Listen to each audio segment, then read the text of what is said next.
Beloved students, welcome to CBKYS. Accounting standard 33 accounting for EPS calculation में set 1 में हम लोगों ने कुछ थ्योरेटिकल बातों पे चर्चा किया था। सेट 2 में weighted average number of shares किस तरीके से निकालते हैं ये देखे थे, और सेट 3 में हम लोगों ने एक कंप्लीट सम्स देखा था कि बेसिक ईपीएस किस तरीके से निकाला जाता है। अभी हम लोग और एक कंप्लीट सम्स देखेंगे और इस सम्स में बेसिक ईपीएस के साथ साथ डाइल्यूटेड ईपीएस किस तरीके से निकाला जाता है वो भी कंसिडर करेंगे। जिन लोगों ने सेट 1, सेट 2, सेट 3 नहीं देखा, लिंक डिस्क्रिप्शन में आप जाकर देख सकते हैं। वैसे आपकी जानकारी के लिए एक लाइन में अगर बताना चाहें तो डाइल्यूटेड ईपीएस में हम लोग converted debenture, converted preference share को कंसीडर करके लेते हैं। मतलब कि किसी भी कंपनी के पास पहले से कुछ ऑर्डिनरी नंबर ऑफ शेयर्स हैं, ड्यूरिंग द ईयर कंपनी ने कुछ डिवेंचर को भी प्रेफरेंस शेयर्स को भी इक्विटी शेयर में कन्वर्ट कर दिया, तो इस कन्वर्सन के बाद उस कंपनी के पास जो भी नए इक्विटी शेयर्स होंगे और ईएईएस में जो भी एडजस्टमेंट होगा वो करने के बाद जो भी कैलकुलेशन करके ईपीएस आएगा वो हम लोगों का डाइल्यूटेड ईपीएस होगा। हम लोग देख लेते हैं कि ये जो बात हम ओरली आपको बता रहे हैं इसको कैलकुलेशन में हम लोग किस तरीके से कंसीडर कर सकते हैं। सम्स को पहले पढ़ेंगे, सम्स क्लियर हो जाएगा तो सॉल्यूशन भी आपको समझ में आएगा। सम्स मेंशन कर रहा है the capital structure of Star Limited as on 1 April 2019 was as follows. Capital structure में जनरली कंपनी किस तरीके से अपना कैपिटल बनाई है वो लिखा रहता है। तो फर्स्ट लाइन लिखा है कि 4 lakh equity shares of 10 each, 4 lakh share है 10 रुपया ईच करके, और यहाँ वैल्यू दी हुई है 40 लाख की। और कंपनी के पास 36,000 10% कन्वर्टिबल डिवेंचर ऑफ ₹50 ईच।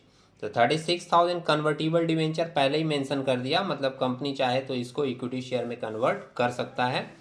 50 रुपये ईच के हिसाब से 18 लाख का डिवेंचर है और टोटल कैपिटल स्ट्रक्चर है 58 लाख की। अब देखते हैं नीचे और क्या मेंशन कर रहा है। You are required to calculate basic EPS, पहले हम लोग बेसिक ईपीएस निकालेंगे, and diluted EPS as on 31 March 2020। तो बेसिक ईपीएस में हम लोग generally EAES divided by normal number of shares ले लेते हैं, और डाइल्यूटेड के लिए जब डिवेंचर को इक्विटी शेयर में कन्वर्ट कर दिया जाएगा और डिवेंचर इंटरेस्ट को फिर से एडजस्ट कर दिया जाएगा, उसके बाद जो वैल्यू निकाली जाएगी वो होगी डाइल्यूटेड ईपीएस की।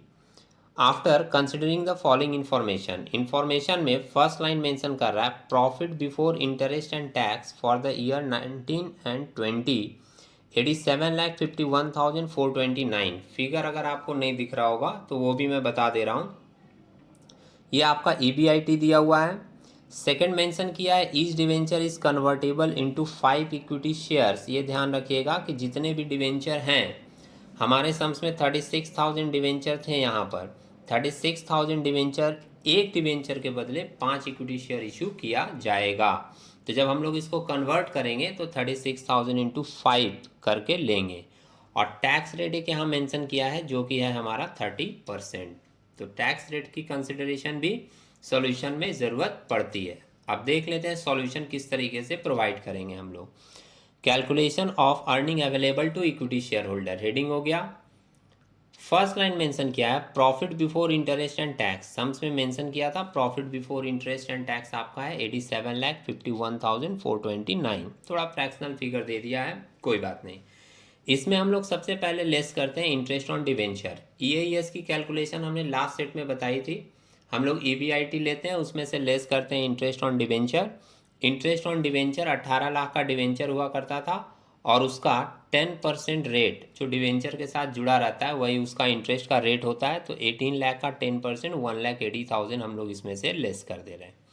लेस करने के बाद जो फिगर अपने पास आता है उसको हम लोग नाम देते हैं प्रॉफिट बिफोर टैक्स, जो कि हमारा आया 85,71,429।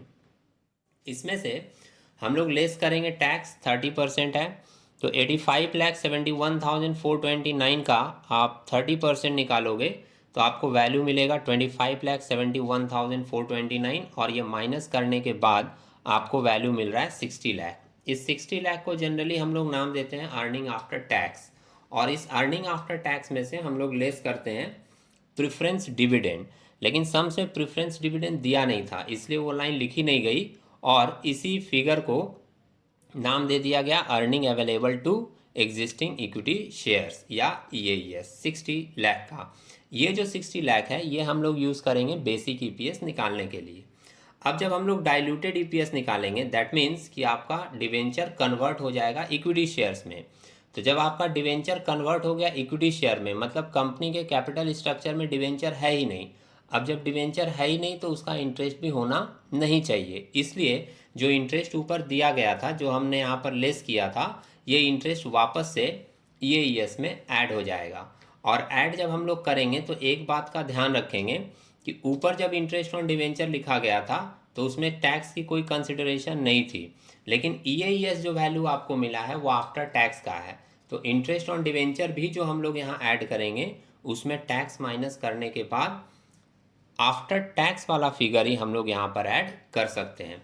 इसलिए आप यहाँ पर देख रहे हैं earning available to existing equity shares में ऐड किया गया है after tax interest on debenture.